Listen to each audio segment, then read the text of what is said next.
Welcome back. As always, if this is the first time of you joining us, I would encourage you to go back and review our previous recordings. We've established so far the ideas of why we must understand parenting and how we can look at our partnership with HaKadosh Baruch Hu and imitate the way HaKadosh Baruch Hu is showing us that he behaved with Klal Yisrael before Klal Yisrael becoming a nation, before Klal Yisrael becoming children, Banim Lamokim.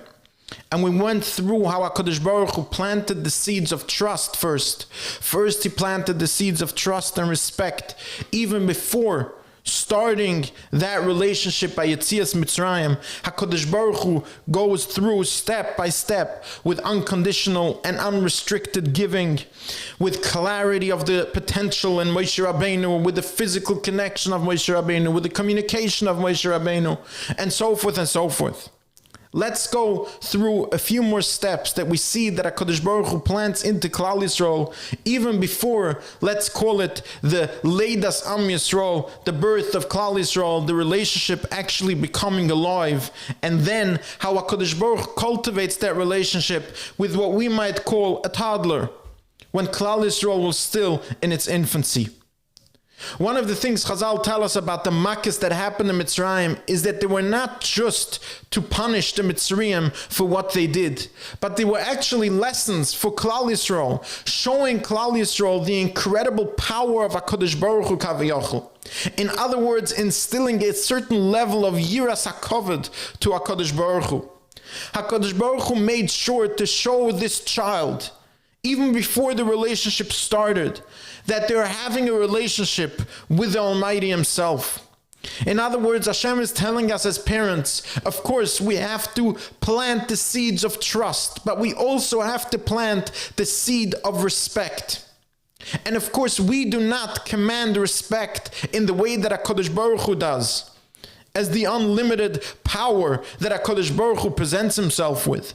But what we do represent and command respect for, as we discussed, is that what Tosfos is telling us. When we show our child, we are here for you. But we are here for you in a way that we are going to show you what we learned as far as our relationship with HaKadosh Baruch Hu, and to show you your potential. And when the child sees that, they will respect that, because they will understand and internalize and realize that we are here for them and for them only. And this leads us in to another thing that we see HaKadosh Baruch Hu planted in Mitzrayim. We see the Pasuk tells us that HaKadosh Baruch Hu waited for Klal Yisrael to scream out to him. What was this idea of HaKadosh Baruch Hu waiting for Klal Yisrael to, let's say, daven to him? HaKadosh Baruch Hu waited for Klal Yisrael to do something, to be successful in something. HaKadosh Baruch Hu waited for their success, and as soon as he saw that success, he saw them succeeding. Chazal tell us this was not an incredible tefillah with kavanas and shemus and so forth. This was a pure tza'aka, without even words. As soon as HaKadosh Baruch Hu saw that, he said, I'm here, my child. I'm happy you succeeded in that step. We know the Torah tells us, Koyam Hashem zacharti lo chesed ne'urayich. The Pasuk tells us HaKadosh Baruch Hu is incredibly happy with the fact that Klal Yisrael Kaviyachol took a leap of faith. After the unbelievable amount of miracles that HaKadosh Baruch Hu showed them, they said, you know what? You showed us all these miracles, we will walk with you into the Midbar. Wow, what an amazing step. Now, chas v'shalom, it's not on us to kaviyachol degrade the incredible emunah and the incredible effort that took for Klal Yisrael. But with our human eyes, let's try to imagine for a second, for HaKadosh Baruch Hu, after delivering all that trust and the seeds of the relationship and all those miracles, for Klal Yisrael to agree to leave Mitzrayim, we wouldn't say that that's such an amazing return on investment. However, what does HaKadosh Baruch Hu do? He takes his child and he praises him. My child, what an amazing success. And I'm always going to remember this. Forever and ever and ever and ever, HaKadosh Baruch Hu is going to remember the fact that after showing Klal Yisrael for an entire year his power, his abilities in this world, after showing Klal Yisrael with unbelievable miracles how he takes care of them at every step, at every second of the day and the night. What an amazing thing Klal Yisrael did. They left Mitzrayim, and for that he's praising them. We see today, unfortunately, people who parent with a selfish attitude, with an idea that it's all about themselves. They unfortunately sometimes arrive at a point where they envy their child's success. They can't get themselves to compliment and praise their child's success because they're jealous. But HaKadosh Baruch Hu is showing us, when we know that we don't parent for ourselves, we parent because we're trying to build our relationship with HaKadosh Baruch Hu and potentially our children's relationship with HaKadosh Baruch Hu, then Adarabah, we're waiting for that success and we praise that success when we see it. HaKadosh Baruch Hu continues to show us there another thing, nurture. Sometimes we think that when can we nurture our relationship with our children? When do we take those seeds that we planted with the unconditional giving, with the unrestricted giving, with concern about our children and being considerate about our children and giving them and communicating? And when do we cultivate that relationship? Some people would assume that that's when things are good. When we take our children out for ice cream, or they're going on a trip, that's the time to cultivate that relationship. HaKadosh Baruch Hu says no. HaKadosh Baruch Hu says, you know when you nurture that relationship? When a child goes through a hardship. When a child reaches the Yam Suf and the Mitzrayim are behind and the water is in the front. That's when HaKadosh Baruch Hu says, my child, I'm here.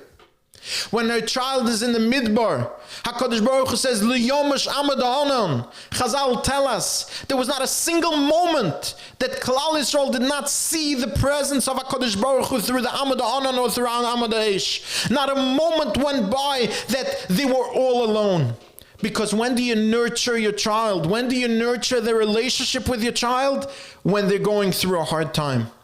When a child goes through a hard time is the time when a parent comes and takes all the seeds of trust and respect that they're already invested and nurtures and cultivates that relationship.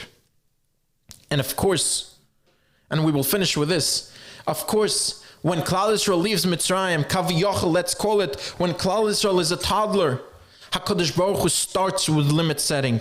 We're not up to Sinai yet. We're not up to Matan Torah yet. But we arrive in Morah, HaKadosh Baruch Hu says, here are a few mitzvahs. Start training yourself that you're going to have to do certain things in a certain way in order to respond in kind to this relationship. Start understanding that this is a two-way street. Start realizing and internalizing that being in this relationship with HaKadosh Baruch Hu is going to take certain actions and obligations and responsibilities on your end. Not too much, but a little bit. And of course we know that Shabbos, which was given in Morah, is considered a gift by HaKadosh Baruch Hu. Why? Because limit setting is not restricting your child's freedom. You see, when a child is able to do whatever they want, that's not freedom, that's chaos. And chaos is never good. Not in the mind, and not in life, and not in any type of setting. But when HaKadosh Baruch Hu introduces it to the toddler, to Klal Yisrael in its infancy, it's with a limited amount, but there is still some limit setting. And indeed, this is what we as parents must do, is what HaKadosh Baruch Hu is showing us. That of course in the beginning we plant the seeds of trust and the seeds of respect, and we try to cultivate and nurture that relationship. But slowly but surely as the child starts growing up, even before they start speaking, we have to do some type of training for limit setting. This series is produced by TorahWire.org and sponsored by the DonorsFund.org.